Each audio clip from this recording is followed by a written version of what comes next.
Long, jump in. I don't want you to lose. I don't want you to lose your point of thought from before. I got two of them, man. I got two of them now. I mean, talk to him on that snitching, please. There's a whole generation of younger producers right now, and this bothers me.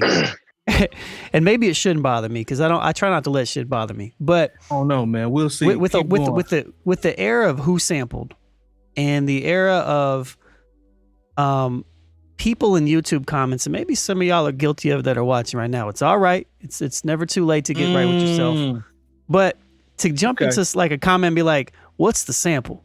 Like, stop sharing samples. Like the goal is for it to be like mysterious. Like think about all the legends out there that put out all these records back in the day, and they were rare records, right? Now all of a sudden they're starting to become popularized because of the digital era and everything shared. And now what's going to happen is we're going to see some of our hip hop legends getting sued because everybody's out here wanting to share samples and telling all this stuff.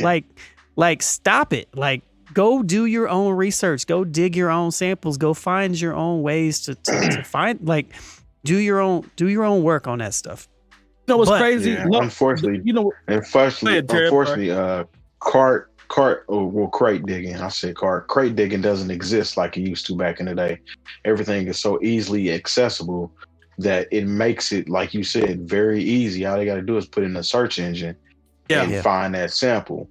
Whereas people were literally putting in work, going state to state, even country to country to find these albums and make these beats with and flipping them and getting the clearances. And then you got other people coming right behind them, just nowadays telling, pretty much giving a source up. So I'm definitely on that one. Mike, Major, real quick, do you know how many times I've heard the record that you flipped for Ill Brown's Where the Bar's At since you flipped that record? Yeah. I've heard it 3 different times now. The same chop.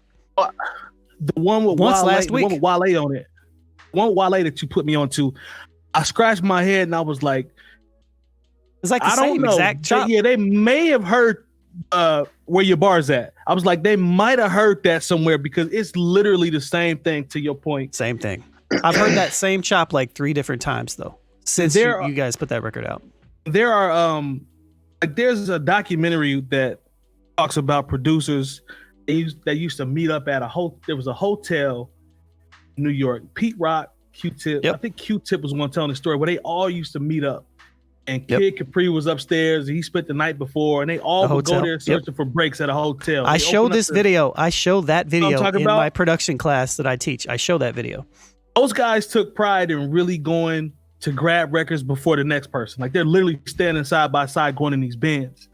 And it's like that part of the culture is so sacred. Like Lone has had stuff. There's been times between me and him where I'll be like, "What's that?" And like he'll just look at me and be like, you know what I'm saying? Like that's happened. I mean, you know, I show him what I sampled or whatever, but there's been times where it's like he'll be like, "You don't know nothing about that," and he'll keep talking.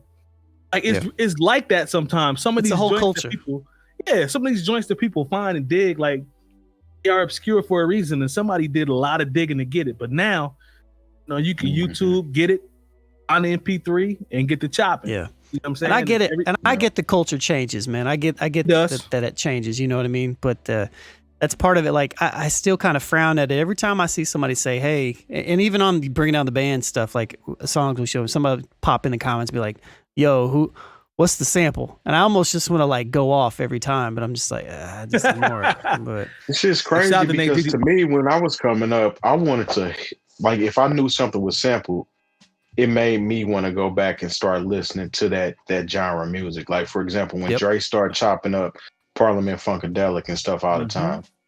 That's how I just wanted to listen to that shit. I wanted to listen and learn it though. It wasn't about oh, they sampled it, that's cheating. I just want to learn where the source was coming from. Yeah. Well, Terry, that might be a generational thing because I was having this shout out to Nate Jeezy too, because he definitely stunned on me in the chat. I did make that beat in his basement when I did 100%. Definitely made that beat. With Terry, with what you were talking about, like that could be a cultural thing, it could be an era thing, because those break beats, I did the same thing. Like it wasn't about you know, don't nobody want to hear that old shit. It was like, yo, what is this? Like when I heard the sample for Cream, I'm like, all right, what is this?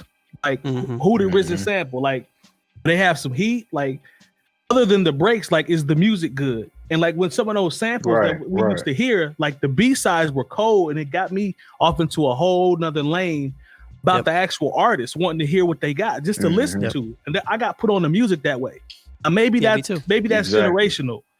You know what I'm saying? Maybe that's different. I think it's just different. I think it's just different. I think it's just different, man. I think the ways that we had to do it back then has just changed. And I know I was being a little critical, but I mean, I get that everything's changed a little bit and how easy access is for everybody to do it now. But I just think it's different. Like we didn't have that option. You know, like we didn't have that option 20 years ago to be, or, 15 years ago, even to like look this stuff up. There wasn't a Who sampled. You know what I mean? There wasn't a YouTube.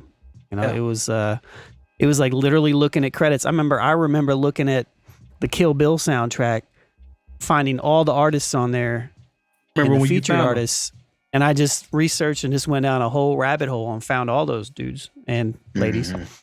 But if you've enjoyed this segment of the New Old Heads podcast, make sure to check out our live show every Tuesday from 9 to 11 p.m. Eastern at twitch.tv/newoldheads. And if you'd like to join our Discord community, do so by going to nohchat.com for talks on hip hop, sports, music, news, and everything else.